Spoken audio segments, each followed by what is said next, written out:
Assalamualaikum warahmatullahi wabarakatuh. Perkenalkan, kami dari kelompok tugas akhir Teknik Elektro Universitas Diponegoro dengan judul Perancangan dan Peningkatan Kualitas Tenaga Listrik di Gedung F Universitas Kristen Satya Wacana yang beranggotakan saya sendiri Laurencia Bulan Sabatina dengan NIM 21060019130140140 dengan judul Mitigasi Total Harmonic Distortion dengan filter pasif di sistem kelistrikan Gedung F Universitas Kristen Satya Wacana. Saya Novitriana Ningrum dengan NIM 210601191200023 konsentrasi teknik tenaga listrik dengan subjudul Perancangan Pemasangan Kapasitor Bank dan Studi Analisis Perbaikan Faktor Daya di Sistem Kelistrikan Gedung F Universitas Kristen Satya Wacana.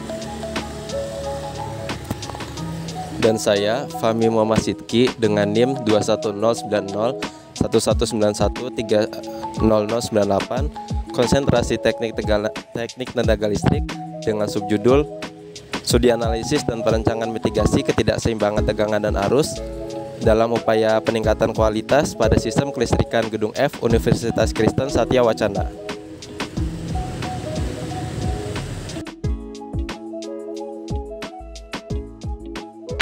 Dalam analisis dan mitigasi ketidakseimbangan tegangan dan arus menggunakan software etap 19.0.1 dilakukan dua kondisi pembebanan, yaitu kondisi existing dan kondisi approaching. Pada layar ditampilkan single line diagram dari Gedung F Universitas Kristen Satya Wacana. Untuk mengetahui nilai ketidakseimbangan tegangan dan arus, langkah yang dilakukan yaitu pilih menu simulasi unbalanced load flow. Kemudian pilih Run Unbalanced Load Flow yang ada di sebelah kanan. Dalam hal ini, kami menggunakan standar EN 50160 dengan batas maksimal 2% untuk ketidakseimbangan tegangan dan standar ANSI C84.1 tahun 1995 dengan batas maksimal 5% untuk ketidakseimbangan arus. Lihat bahwa terdapat perbedaan nilai tegangan, arus, dan munculnya arus netral yang dapat mengakibatkan rugi daya. Maka perlu dilakukan perancangan mitigasi dengan cara pemerataan beban. Berikut merupakan hasil perhitungan ketidakseimbangan tegangan dan arus sebelum dan setelah pemerataan beban pada kondisi existing. Dan berikut merupakan hasil perhitungan ketidakseimbangan tegangan dan arus sebelum dan setelah pemerataan beban pada kondisi approaching.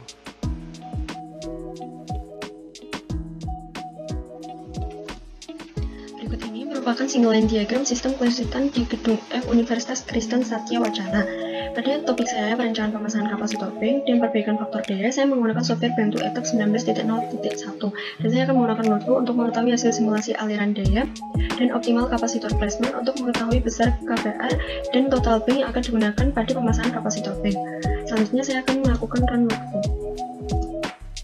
Dari hasil run load flow pada kondisi sebelum dilakukan perbaikan, terdapat beberapa nilai faktor daya yang kurang dari standar, yaitu 0,85 mengacu dari standar SPLN 70-1 dan untuk profil tegangan mengacu dari SPLN 1 tahun 1995 dengan batas maksimum plus 5% dan batas minimum 10%. Dari hasil load flow sebelum perbaikan tidak ditemukan nilai profil tegangan yang lebih dari standar atau kurang dari standar. Untuk profil tegangan sendiri pada kondisi sebelum perbaikan masih berada pada batas toleransi.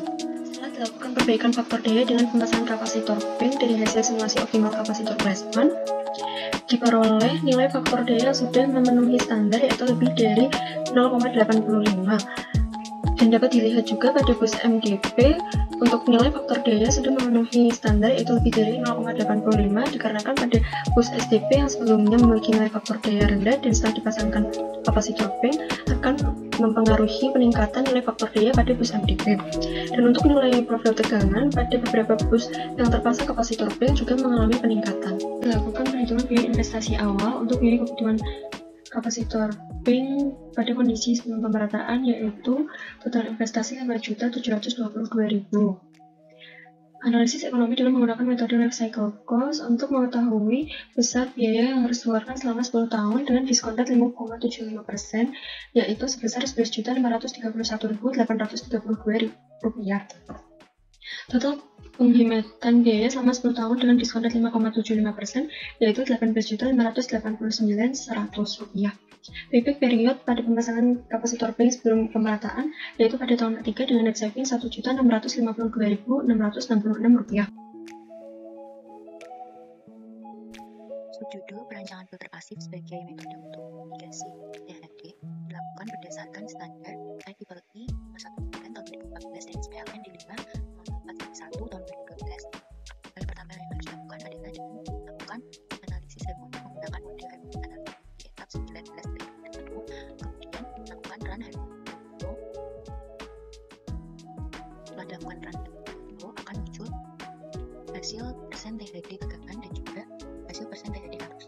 Pada kondisi sebelum pemerataan beban di bus SDP lantai 3 didapatkan bahwa persen THD arus adalah 15,96, di mana hal tersebut melebihi batas standar yaitu 15%. Sehingga diperlukan perancangan filter pasif pada orde kelima dan orde 7 karena orde tersebut merupakan orde yang dominan. Berikut ini merupakan hasil perhitungan untuk pemasangan filter di orde kelima dan orde 7 saat kondisi existing sebelum pemerataan beban untuk bus SDP lantai 3 dan bus lantai 4. Setelah dipasang filter di orde 5 dan orde 7 lantai 3, akan dilakukan kembali analisis.